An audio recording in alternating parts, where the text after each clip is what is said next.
1884 में Tesla America आए। Thomas Edison के साथ काम शुरू किया।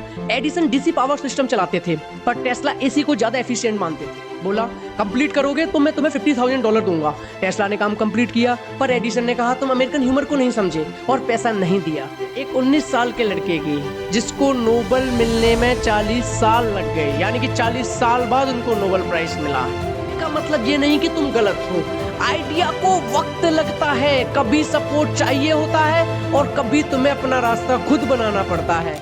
साइंटिस्ट जिनको किसी ने नहीं समझा, आज दुनिया उनकी दीवानी है। सोचो तुमने कुछ ऐसा किया जो सच में दुनिया बदल सकता है, पर लोग तुम्हें इग्नोर कर दें, कह दें कि छोड़ो ये तो पागल है।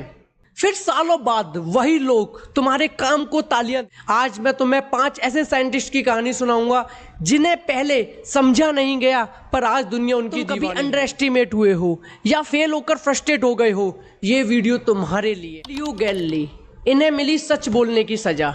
1600 का यूरोप, चर्च की आवाज सबसे तेज थी। लोग मानते थे अर्थ ही सेंटर है। गैलीलियो ने टेलीस्कोप को बेहतरीन बनाया। 1610 में उन्होंने जुपिटर के मून्स देखे। उन्होंने देखा कुछ चीजें अर्थ सेंट्रिक मॉडल से मैच नहीं करती और उन्होंने कहा कि अर्थ सन के अराउंड घूमती है। फिर क्या चर्च को यह बात पसंद नहीं आई। 1633 में उनका ट्रायल हुआ। उनसे कहा गया अपनी बात को वापस लो और उन्हें हाउस अरेस्ट मिल गया। फिर भी उनके ऑब्जर्वेशंस ने साइंस का नज़रिया हमेशा के लिए बदल दिया। आज स्कूल की किताबों में वही थ्योरी पढ़ाई जाती है जो कि गैलीलियो गैलीली ने बताई थी। Marie Curie, she was a silent warrior. Poland से पेरिस पढ़ने के लिए आई। पैसे कम, स्ट्रगल ज़्यादा। उन्होंने पोलोनियम और रेडियम डिस्कवर किया और रेडियो एक्टिविटी का फाउंडेशन रखा। मैरी क्यूरी को मिले 2 नोबेल प्राइजेस। पहला उनको फिजिक्स में मिला था 1903 में, दूसरा केमिस्ट्री में मिला था 1911 में, पोलोनियम और रेडियम के डिस्कवरी के लिए। आयरनी ये थी कि जो चीज़ उन्होंने स्टडी की वही उनकी हेल्थ ले गई। लॉन्ग टर्म रेडिएशन एक्सपोजर ने उनकी जान ले ली। अगले साइंटिस्ट हैं जिसकी वजह से आज तुम्हारे घर की बिजली चलती है और जिसका एडिसन के साथ क्लैश साइंस की हिस्ट्री का सबसे फेमस रिवाइलरीज में से एक है, निकोला टेस्ला। जीनियस जो अंडरवैल्यूड रहे। ये मेरे पर्सनली फेवरेट साइंटिस्ट हैं। फैंस, लाइट, मोटर सब एसी इलेक्ट्रिसिटी से चलता है और एसी का बैकबोन निकोला टेस्ला। 1884 में टेस्ला अमेरिका आए। थॉमस एडिसन के साथ काम शुरू किया। एडिसन डीसी पावर सिस्टम चलाते थे, पर टेस्ला एसी को ज़्यादा एफिशिएंट मानते थे। एडिसन ने टेस्ला को एक बड़ा प्रोजेक्ट दिया। बोला, कंप्लीट करोगे तो मैं तुम्हें $50,000 दूंगा। टेस्ला ने काम कंप्लीट किया, पर एडिसन ने कहा तुम अमेरिकन ह्यूमर को नहीं समझे और पैसा नहीं दिया। War of currents. एडिसन ने एसी को डेंजरस साबित करने के लिए, यानी टेस्ला को गलत प्रूव करने के लिए पब्लिक में जानवरों को इलेक्ट्रोक्यूट करके डेमोन्स्ट्रेशंस किए। इस बेइज्जती और पॉलिटिक्स के बावजूद टेस्ला ने पॉलीफेज एसी सिस्टम और एसी मोटर्स बनाई। वायरलेस ट्रांसमिशन, रिमोट कंट्रोल पर काम किया 1890 में, पर पेटेंट्स, बिजनेस पॉलिटिक्स और फंडिंग स्ट्रगल्स ने टेस्ला की ज़िंदगी मुश्किल बना दी। 1943 में न्यूयॉर्क के एक होटल के रूम में हार्ट फेलियर की वजह से उनकी डेथ हो जाती है।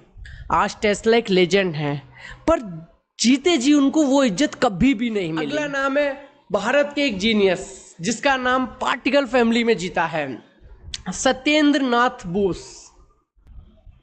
1924 कोलकाता के प्रोफेसर सत्येंद्र नाथ बोस ने एक पेपर लिखा क्वांटम स्टैटिस्टिक पर।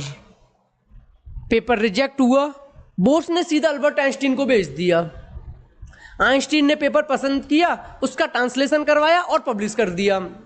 बनी बोस आइंस्टीन स्टैटिस्टिक्स और पार्टिकल्स का एक नया ग्रुप, बोसोन्स। बोस के नाम पर पड़ा। Photons, gluons all belongs to the boson family. अगली कहानी है एक 19 साल के लड़के की, जिसको नोबेल मिलने में 40 साल लग गए, यानी कि 40 साल बाद उनको नोबेल प्राइज मिला। उनका नाम है सुब्रमण्यन चंद्रशेखर। 19 साल का साइंटिस्ट, 40 साल का वेट। चंद्रशेखर ने 19 साल की एज में कैलकुलेशन की। उस कैलकुलेशन में उन्होंने व्हाइट डॉर्फ स्टार की मैक्सिमम मास को निकाला। आज हम इसे चंद्रशेखर लिमिट कहते हैं। लगभग ये जो मास है वो 1.4 टाइम्स है सन के। उस वक्त फेमस साइंटिस्ट आर्थर एडिंगटन ने पब्लिकली इनको चैलेंज किया। इनको काफ़ी ज़्यादा क्रिटिसिज्म मिला था उस टाइम पर। सालों बाद जाके रिसर्च और ऑब्जर्वेशंस ने उनकी बात कंफर्म की। 1983 में उन्हें नोबेल प्राइज मिला और नासा ने चंद्रा एक्सरे ऑब्जर्वेटरी उनके नाम पर लॉन्च किया।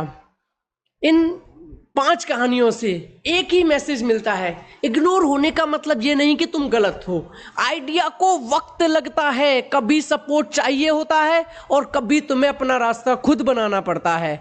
अगर तुम लास्ट बेंच पर हो या मार्क्स अच्छे नहीं आते या कोई कहता है कि यार तू नहीं कर पाएगा, तो इन साइंटिस्ट को याद करो, कमेंट करो अभी कि मैं अपना बेस्ट दूंगा।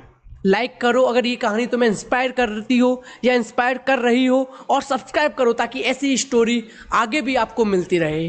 मेरे भाई, फिजिक्स सिर्फ फॉर्मूला नहीं है, ये उन लोगों की कहानी है जिन्होंने अलग सोचा और दुनिया को बदल दिया। और दुनिया फिर अपन नेक्स्ट वीडियो में, तब तक अपने आप पर कभी भी डाउट मत करना। Thank you so much.